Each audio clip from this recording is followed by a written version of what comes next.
Welcome into New York Knicks Now by Chat Sports. I'm your host, Marshall Green. We have a loaded show today. We're going to touch on the latest Donovan Mitchell rumors, and Kevin Durant is doubling down and trying to force his way out of Brooklyn. We're going to break that down and how that relates to the New York Knicks. But first, I want to give a shout out to today's sponsor, Mint Mobile, a cell phone provider that's helping you save big time. You can go to mintmobile.com/chatsports and start plans with unlimited text and unlimited talk for as low as $15 per month. All you got to do, go to mintmobile.com/chatsports. We'll tell you more about them later on in today's show. But to start today's show, we'll get to those Kevin Durant trade rumors. But first, let's start with Donovan Mitchell. And the latest reports are the Knicks have been lowballing the Utah Jazz in a Donovan Mitchell trade. And that makes some sense. And honestly, I'm proud as a Knicks fan that these reports are coming out, because that means the Knicks, they have their market set. They have a line that they won't cross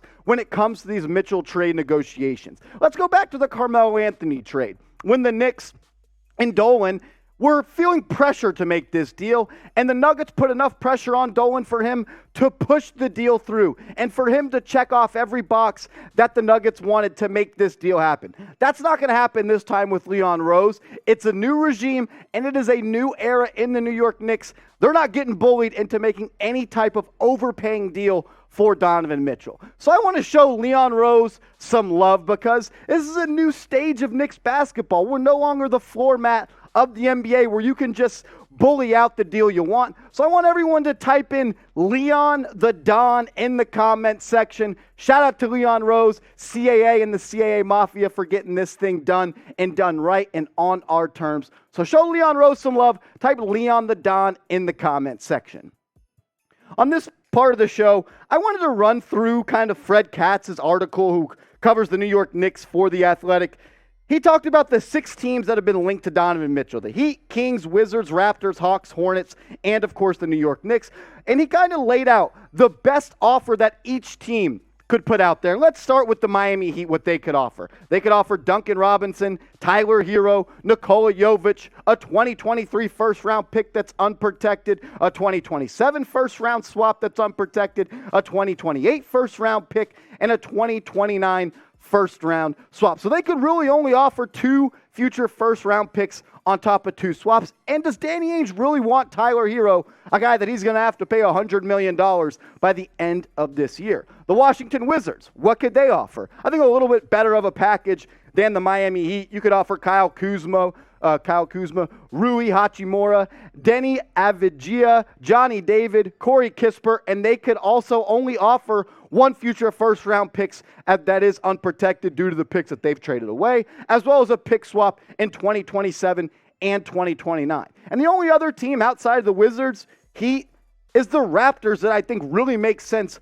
as a Donovan Mitchell trade destination. I think they, if they really wanted to, could put together the best package. And that starts with OG Anunoby, Gary Trent, Precious Achua, a 2023 first-round pick that's unprotected, as well as an unprotected first-round pick in 2025 and 2027, as well as 2029 and second-round picks. So they could offer the most picks as well as players. But do they really think that Donovan Mitchell could put them over the top? I'm not sure. When you think about all these trades, it's evident to me and everybody out there, and Fred Katz did a great job of outlining this, the New York Knicks B offer is better than every other team's A offer. And we're going to break all that down in a second. But with those 3 teams that we talked about and the other 3 teams, and we showed you what they could offer, I want to ask you guys this question. Knicks fans, sound off in the comments section.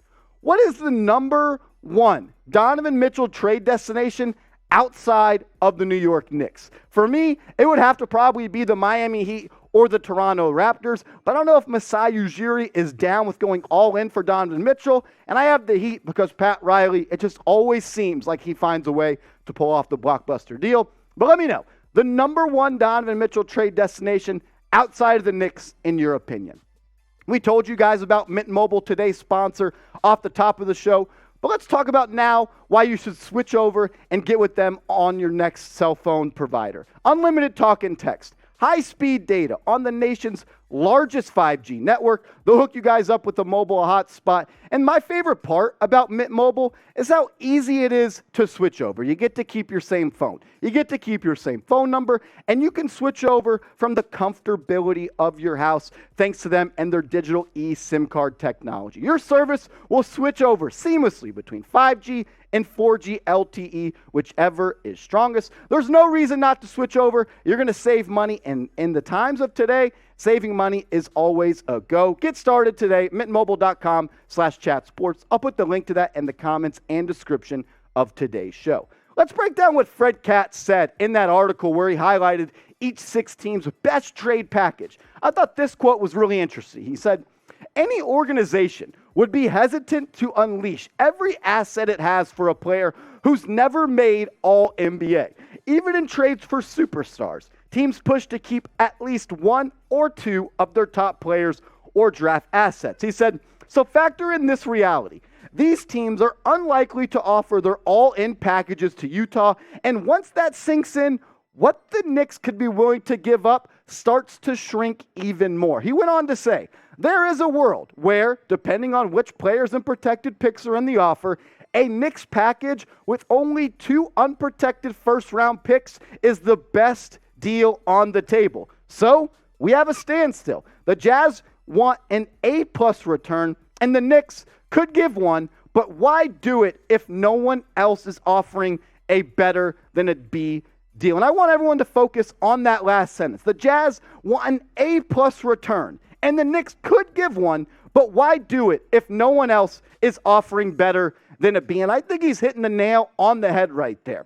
Because in a market, you are worth what a team is willing to give. And if every other team that's in these Donovan Mitchell trade deals are only willing to give up a B offer, the Knicks shouldn't have to give an A-plus offer because they have the ammunition to do so. If the Heat, if the Raptors, if the Wizards, if the Hornets can only offer a deal that only moves the needle a little bit and is deemed as a B offer, the Knicks only have to beat that deal. Because we'll talk about it in a second. Then the Jazz, despite all reports, do not want to hold on to Donovan Mitchell into the season. Some people may say that, but I see through the BS. There's no way that Danny Ainge wants to start this season with Donovan Mitchell on the roster. So how much do the Knicks have to overpay? Because if their B deal is better than everybody else's deal, that should be enough to get it done. But thinking about that, what is the max number of first-round picks you would be willing to trade in a deal for Donovan Mitchell? The Knicks, they can move 4 of their own unprotected picks, and they have 4 picks coming from other teams. So they could trade up to 8 first-round picks. So let me know the number of first-round picks or the max number of first-round picks you'd be willing to let go of in a Donovan Mitchell trade. And look, when that Donovan Mitchell trade happens, or if it happens, we're going to be going live on this channel because that's what we do. We're a news and rumors channel, and when news comes out, we get you guys a video. When spicy rumors come out, we get you guys a video. Videos every single day on the latest Knicks news and rumors. So if that's what you're looking for, a one-stop shop on YouTube, lock us in, hit that big red button, and help us get to 12,000 subscribers. We're 250 away, and I think we can get there as soon as possible. So help me out, hit that big red button.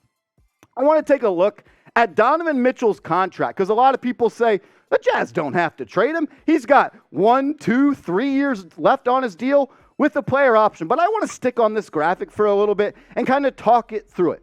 2023, that's this year, and that's what he has left on this year's $30 million.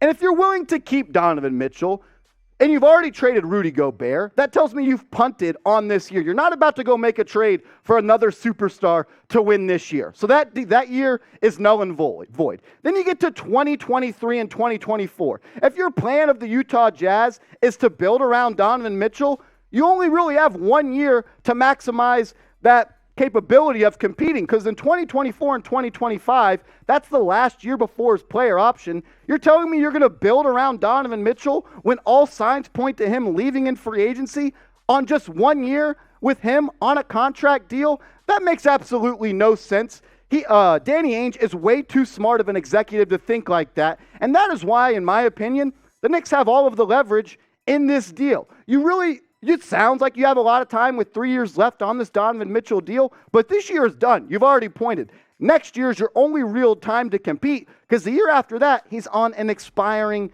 deal. These are 5 reasons I believe, and we've talked about it on the show, and I'm not changing my opinion on this. This is why the Jazz have no leverage. Donovan Mitchell did not request a trade. You've gone out and tried to get a return from him on a player that has not publicly said, I want it out. You've told every team in the NBA that you want to trade him. That leaves you with no leverage. The Jazz are tanking, and their best asset are their own first-round picks. Those first-round picks they got from the Minnesota Timberwolves are going to be mid-round picks. The best way for them to get inside the top 3 or the top 5 of the Victor Wembanyama sweepstakes in 2023 is their own first-round pick. And you're telling me Danny Ainge is going to hold on to Donovan Mitchell, which will make that pick worse because he's guaranteed to win you 30 games? That's not a great way of thinking. The Jazz, they also have a new head coach in Will Hardy, someone that's never coached in the NBA before. And you're telling me you want to go into NBA training camp with a disgruntled superstar that has their organization telling him that they want to trade him and he hasn't requested a trade? That's a toxic situation for a brand new head coach. And it really boils all down to this. The Knicks have what the Jazz want. They want multiple first-round picks. They want to beat that Rudy Gobert trade where they got 4 first-round picks. They want expiring deals. The Knicks have that. And $14 million in Derrick Rose and $5 million in Cam Reddish. The Knicks also have young, cheap players in Quentin Grimes, Emmanuel Quickley, and Obi Toppin. I still believe this deal gets done closer to September and closer to training camp because the Knicks, they have what the Jazz want and the Jazz have what the Knicks want. And when that happens, 2 sides, no matter how stubborn they are, and Danny Ainge and Leon Rose are going to come to an agreement. But before we get to the Kevin Durant update, I just want you to type 45 in the comments section if you just want Donovan Mitchell on the Knicks. Ready to see him in the blue and orange, dominate the Mecca, drop the 50 ball in MSG. If you want to see Donovan Mitchell on the Knicks, type 45 in the comments section. Let's get to this Sham Charania report of what he had to say about Kevin Durant and his meeting with the Nets owner. He said, in a meeting with the Nets owner, Kevin Durant reiterated his trade request and informed that the Nets need to choose between Durant or the pairing of general manager Sean Marks and Steve Nash. So he's pretty much thrown the coach and the general manager under the bus at this point. It's either choose me or those two gotta go. And as a Knicks fan, it's just awesome to see all this play out through the media. A couple summers ago, KD and Kyrie Irving, they chose the Nets over the Knicks, and they were going to make them the face of the NBA and face of New York. And what do you know? 2 years later, both of them won out, and it's not going to happen. Let's all just laugh at the Brooklyn Nets. Let's type FBKN in the comment section. You can type FKD, because KD, don't you wish you came to the Knicks? Let's ride. It's good to not be the laughing stock of the league at this point. It's the Nets. They're a dumpster fire. Type FBKN, type FKD in the comment section, and we'll see you later on the next New York Knicks Now.